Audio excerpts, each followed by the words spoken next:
Hello, നമ്മുടെ കൊച്ചി ഇടപ്പള്ളി പള്ളിയിൽ പെരുന്നാളായിരുന്നു കേട്ടോ. അപ്പോൾ ഞങ്ങൾ കഴിഞ്ഞ ദിവസം ഇവിടെ പോയിട്ടുണ്ടായിരുന്നു.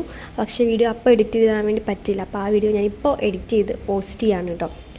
പള്ളിയിലത്തെ ലൈറ്റിംഗ് അറേഞ്ച്മെൻ്റ് ഒക്കെ പറയുവാണെങ്കിൽ ഓൾമോസ്റ്റ് അടിപൊളിയായിരുന്നു. നല്ല രസമുണ്ടായിരുന്നു. നമ്മൾ ഭയങ്കരമായിട്ട് അട്രാക്റ്റ് ചെയ്യുന്ന പോലത്തെ കളറുകളൊക്കെ ആയിരുന്നു. അങ്ങോട്ടും ഇങ്ങോട്ടൊക്കെ മാറി മാറി കത്തുന്ന അടിപൊളി ലൈറ്റുകളൊക്കെ ആയിരുന്നു കേട്ടോ. പിന്നെ അവിടെ ഏറ്റവും കൂടുതൽ എന്നെ കുറച്ചും കൂടി ആകർഷിപ്പിച്ചത് അവിടെ ഉണ്ടായിരുന്ന കടകളാണ്. കുഞ്ഞു കുഞ്ഞു കുറേ കടകളുണ്ടായിരുന്നു കേട്ടോ. അതാണ് എനിക്ക് ഏറ്റവും ഇഷ്ടപ്പെട്ടത്. അപ്പോൾ ഒന്നും വാങ്ങിച്ചില്ല, പക്ഷേ എങ്കിലും എല്ലായിടത്തും കയറി ഇറങ്ങി എല്ലാ കടയിലും സാധനങ്ങൾ ഇപ്പോൾ വാങ്ങിക്കണ പോലെ ഞാൻ എല്ലായിടത്തും കയറി ഇറങ്ങിയിട്ടുണ്ട്. പക്ഷേ ഒന്നും വാങ്ങിച്ചിട്ടില്ല കേട്ടോ. പള്ളിയിൽ കയറിനേക്കാളും കൂടുതൽ ഞാൻ കടകളിലാണ് കയറിയെന്ന് തോന്നുന്നു. ഇങ്ങനെ അപ്പങ്ങൾ വിൽക്കുന്നതും വള, മാല, കമ്മൽ, അങ്ങനെ എല്ലാ കടയിലും കയറി ഇറങ്ങി. അപ്പോൾ എന്തായാലും അടിപൊളിയായിരുന്നു. പള്ളിപ്പെരുന്നാൾ ഇപ്പോൾ കഴിഞ്ഞു എന്നാണ് തോന്നണേ, എനിക്കറിയത്തില്ല. ഞാൻ പിന്നെ അങ്ങോട്ട് പോയില്ല. അപ്പോൾ എന്തായാലും നല്ലതായിരുന്നു. പള്ളിയിൽ കയറി കഞ്ഞി ഉണ്ടായിരുന്നു, നൊവേന കഞ്ഞി, അതും കുടിച്ചു. രാത്രി ഞങ്ങൾ തിരിച്ചു പോന്നു. അപ്പോൾ അത്രയേ ഉള്ളൂ, കുട്ടി വ്ളോഗാണ് കേട്ടോ. അപ്പോൾ ടാറ്റാ.